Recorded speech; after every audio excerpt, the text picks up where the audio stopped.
Hey guys, Professor Bill, Comic Book University, and Transformers versus the Terminator, issue number 1 of, I believe, 4. Damn, wow, holy crap. Gee, this wasn't as entertaining as all hell. This thing just went right into it. Look. What usually winds up happening, unfortunately, with these IDW totally awesome crossover type books is the first issue is out of this world. Hey, that's this one. And the problem is the story usually winds up going kind of crappy afterwards. I'm hoping that's not this one. Anyway, this issue is freaking hot, and that's where I'm at right now. Whatever. If the rest of it falls to crap, I will still have this issue, and I can always just fanfic everything that's afterwards. I mean, at the end of the day, this is just fanfic too when push comes to shove, you know? IDW doesn't own Transformers. They don't own the Terminator. You know what I'm saying? They have the license. That's it, and that can change in a heartbeat. And we go back to the original Transformers through Marvel in the first place, back when they had the license. Let's get talking about who made this comic book, and we're going to break right into the book itself. And yes, I will be giving full spoilers for this first issue. I oftentimes do that for a first issue, so just heads up. That's going to wind up happening in this issue because it's that good. So story, David Mariette, Tom Waltz, and John Barber. Written by David Mariette and John Barber. John Barber's also like the main editor-in-chief or something like that for IDW. Anyway, art by Alex Milne. Did the best I could. David Garcia Cruz does the colors, and the letters are by Jake M. Wood. Okay, so we start off with the Decepticons in the far future going after Skynet. Turns out that Skynet is in trouble from these invader robots. So a bunch of robots in disguise fighting each other, right? They're both robots in disguise when you think about it. Anyway, so the one of the Terminators goes back in time. It seems like this is supposed to be the Arnold Schwarzenegger version of the Terminator, because it is the T-800 series, and it does have a German accent. So, hey, goes back in time and says, hey, you're going to be cut off from Skynet once you do go back in time, but, you know, I need you to go back in time, and I need you to take care of some business. So he's like, okay, fine. He goes back in time, shows up in front of Bob's Big Boys, and Sarah Connor is in there. She gets into an argument with some jerk who, you know, doesn't want to pay for the coffee. She goes outside to make him pay for the freaking coffee. Yeah, and he tries to take a swing at her. The T-1000 goes and, like, you know, tears the guy apart, takes his clothes, takes his handgun, takes a couple other guns, I guess, gets into the truck that he was driving, tells Sarah, I need you to give me, I need you to navigate for me. I need you to co-pilot, so to speak, get me to Mount St. Hilary, because, you know, they're in Oregon. Wait a second.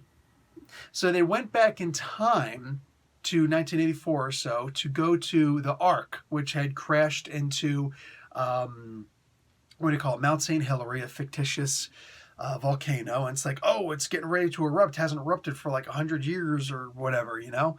And they're trying to get there. It actually starts erupting as they're on their way. They were planning on destroying the the Transformers before they actually woke up.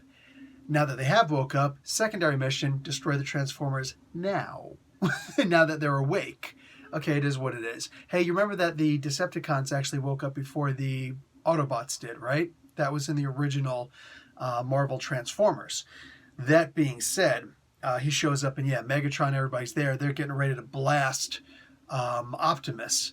Now, I was always curious, how is it exactly that the Autobots woke up second, the Transformers, because only one of the Transformers actually woke up, and he's like, oh, let me get some more of my Decepticons together, and all the Decepticons will come up first, and it's like, oh, hey, the Autobots are starting to wake up, so let's get out of here before it gets bad. It's like they could have ended the entire war right there, legit, ended the whole war right there, but they didn't. So I get the feeling that in the next issue, we're going to see that the T-800 is one of the prime reasons, or the major reason why the Decepticons did run out, and they didn't hang out and see, you know, what's what.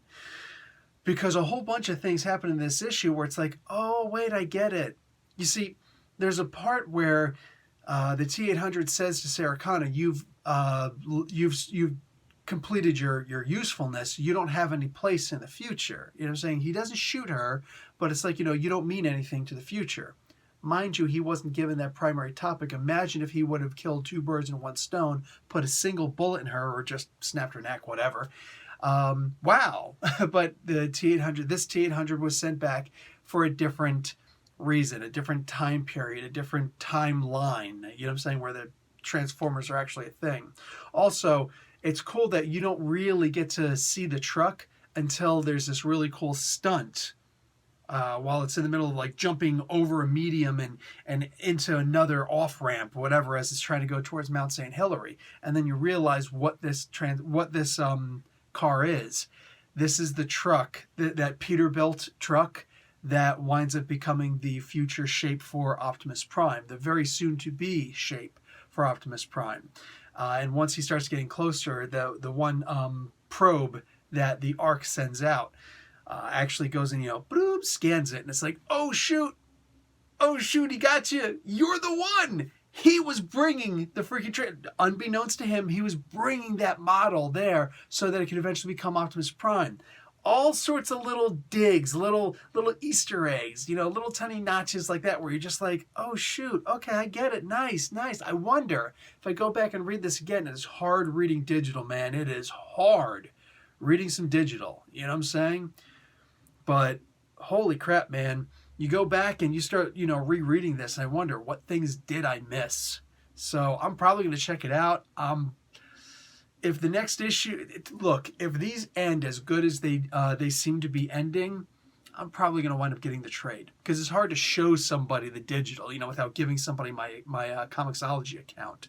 By the way, I'm not so happy spending the freaking money on digital when I don't get to keep the freaking comic book, physically. So I'm saying they need to drop their prices at Comixology by at least $1 every single time. Like Marvel, DC, all these different companies, they need to do something. They need to get smart about this and say, listen, if digital is going to be a thing, we need to drop the freaking price because we don't need the same overhead for these guys. So come on, Anyway, all that being said, this was a hot comic book. I was seriously reading this entire thing. Like I opened it, opened it on my computer thinking, this is probably going to be okay. It looks like it'll be good. We'll see what happens. I wasn't expecting it to be this good. I genuinely wasn't.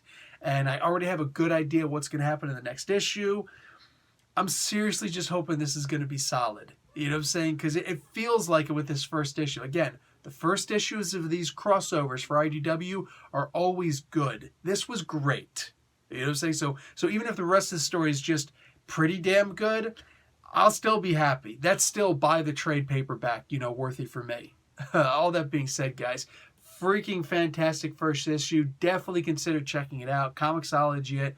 Go do a local pickup. I believe this is the last week you're going to be able to do the local pickup for your local comic book stores. So consider, calling them up and saying, hey, when are you going to be open for a curbside pickup, or do you just ship and make it easier for me? Because, hey.